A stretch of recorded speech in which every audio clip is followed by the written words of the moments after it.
Drug dealers of Reddit, have you ever called CPS on a client? If so, what's the story? Yes, back when I was younger, maybe 17, I got my first job at Domino's Pizza. One of my managers was a really scummy 24-year-old guy that looked like a troll, had astoundingly bad hygiene, and also a shitty attitude, but sold good weed and bought me cigarettes. This was my first experience having older friends able to get me good stuff on demand like that. One day he hooked me up with a friend of his that was selling mushrooms, so I met with that guy and bought an ounce, and then walked to my manager's house to sell him some, and also get some weed.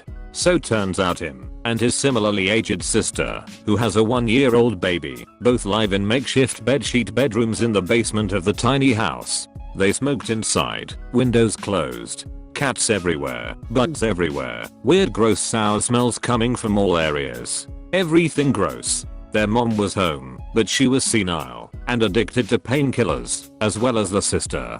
So we did the trade downstairs, and when I go back upstairs I go to the kitchen to throw some stuff away, and I see the baby in a high chair, eating a pack of cigarettes. He's just sitting there tearing them open, and putting in his mouth, and spitting it out. I ran downstairs, and told the sister, and she just started yelling, "Mom, Mom, get the baby," a couple times lazily, then gives up, and goes back to just sitting there. It was surreal. I hadn't ever experienced such neglect and disgust from people.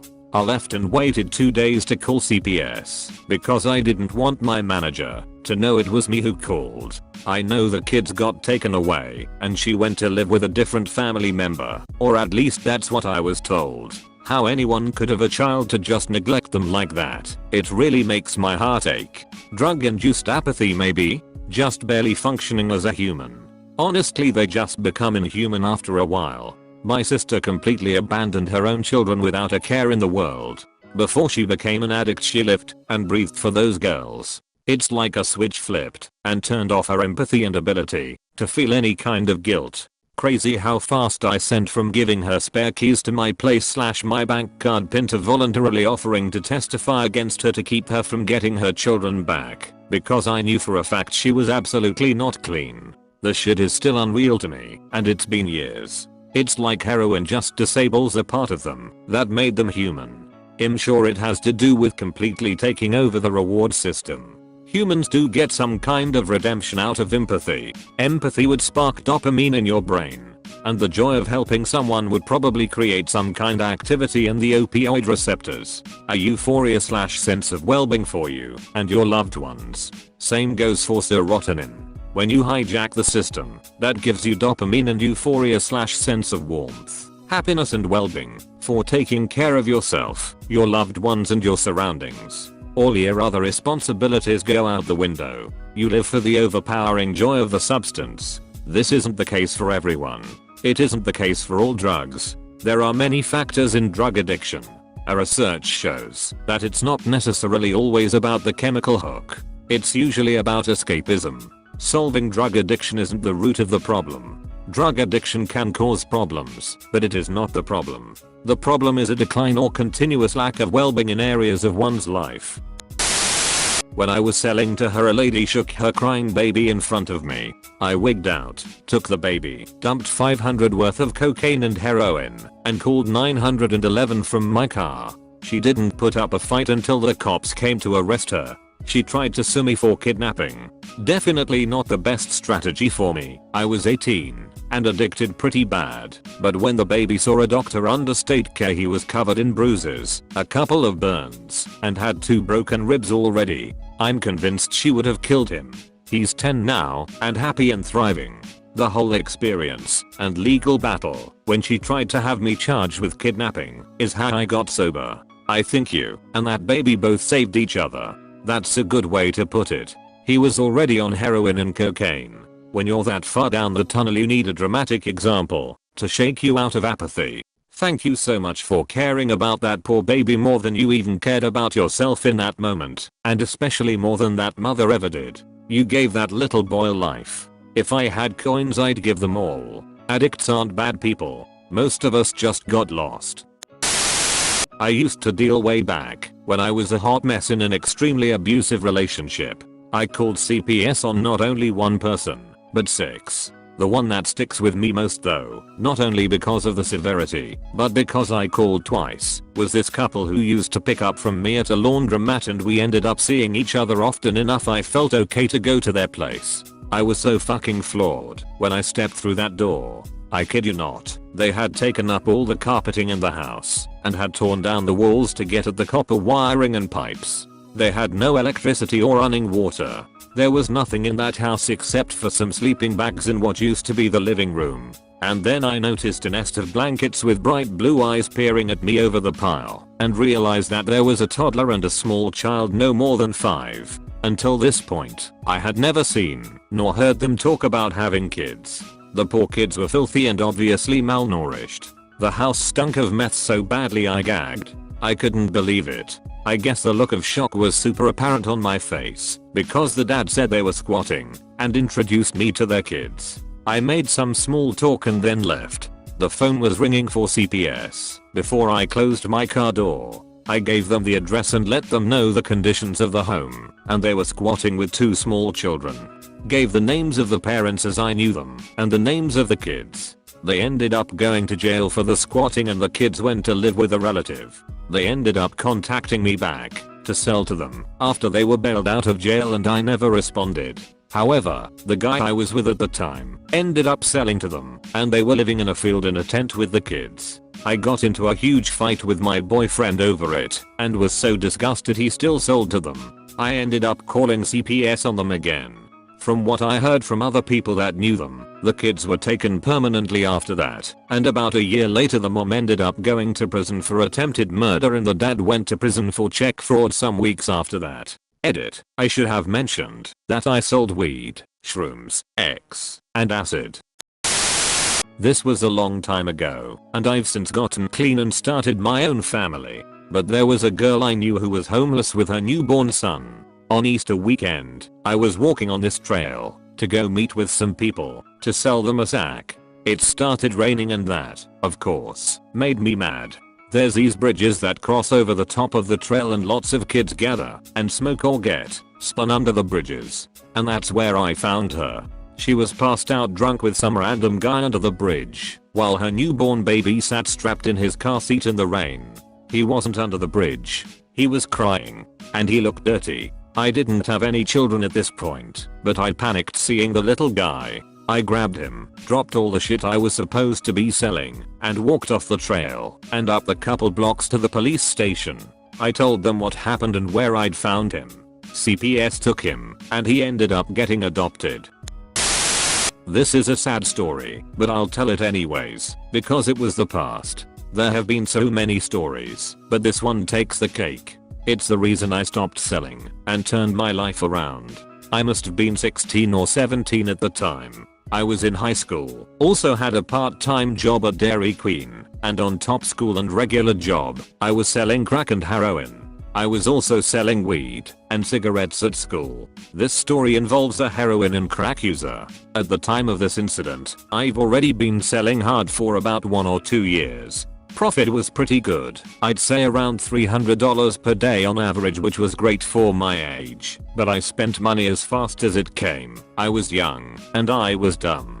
So as a DD selling rock, crack, and pants, heroin, I would use some addict's house to sell out of. I guess the cops would call these things crack shacks or projects. I'd be supplying the addict a cheaper price for product so that I could use their house to sell out of. They would also refer a lot of other people to buy from me and or they would help sell for me in return for product. So the incident is in this addict's house. He, about 50-year-old man, has a girlfriend slash partner or something like that. The girlfriend had a little boy, maybe the age of 3/4/5. At the time I didn't know how to tell how old a kid was. I didn't ask either, because I was ashamed of myself for not preventing his mother from using. This kid though, I felt like he was my little brother in some way. I would cook for him when he was hungry and his mom was always too messed up to do anything. One day, I go to work at the shack. It was a regular day. I get into the house, get my products ready, weigh out the stuff and bag them up. Knock on the bedroom door of the guy, homeowner. I see him sleeping. His girlfriend is also on the couch sleeping, because she is always high and messed up. The kid is just sitting there watching TV. I make him some macaroni and cheese. Now I gotta wake up the guy because I need an update on what products he's moved the day before. So I go in his room. I see his eyes were still open. White foam all over him like has overdosed. It's normal for me to see overdoses, but this was beyond an overdose. He's been overdosed for too long, which means he's dead. He was probably overdosed for at least 10 hours because I could smell it and he was cold to the touch. His vomit was dried and his eyes were dried. Now I'm in one of the biggest panics I've ever been in. As I'm trying to figure out what to do, I sit down with the kid and stay there until he finishes his mac and cheese, thinking about what I'm going to do next. His mom, sleeping behind me on the couch, is still alive, but has no idea what had happened. Or maybe she does. I don't know. I left the shack, drove about 2 blocks away, used the prepaid cell phone. I have to call the police and report it. Sat in my car until the police showed up. From that day on, I'm anti-hard drugs. I still wonder about the little kid. He's probably 16 now without a mom. Every time I see the mac and cheese at the supermarket, I get this fucked up feeling in my gut. And for the guy that died, I know I didn't kill him. I've accepted that, but could he have lived longer if I was never in his life? His life story was pretty amazing. He did cool things when he was young. He got into drugs when his mom passed away. He didn't have a dad though. One tip for anyone reading this: never judge a person on where they are in life, even if they are crackheads, as many people would say. Some people go through the most brutal situations and have no love and support to get on their feet. I'm glad I was able to be the man's friend before he died, and I know I treated the kid as a big brother/father, and I hope he remembers that part. Good for you on turning your life around. I'm hoping that my daughter will finally learn her lesson. Been busted 2 times for selling drugs and currently serving 5 years in prison. What I'll never understand is why she felt the need to be a dealer. Roof over her head, free college education, and 5 months before her arrest bought her a new car as an early graduation present. I've been left devastated, in therapy and on antidepressants. I wish you all the best and happy you're no longer leading that lifestyle. I probably shouldn't mention this on my main, but when I was a younger guy I sold drugs in Toronto. I was once hanging out of my distributor's house. Ghost was a scary motherfucker, and I was a skinny white oil brat messing about in a world I had no part in, but he sort of became my friend and we'd hang out and smoke and talk all the time. In between shakes I would help him on. Anyways, one day this crackhead shows up at the garage begging Ghost to sell her some gear, coke, to cook, and wearing a bunch of suspiciously baggy shit. Now this is a man I've seen hold a gun to a guy's neck at point blank range. I've also been with him when he repod some shit-baked college kid's giant-ass TV off his wall while he and his roommates were made to sit on the floor like children and get lectured on how lucky they were that they weren't just getting jumped. Guy just owed him like $100 for weed, but then he went and bought this TV. Ghost wasn't someone I would have considered a good guy by any stretch of the term, but I was chopping for him, and I appreciated having a boss/buddy that was a hardest in that world, because like I said, I didn't belong, so I needed someone like him.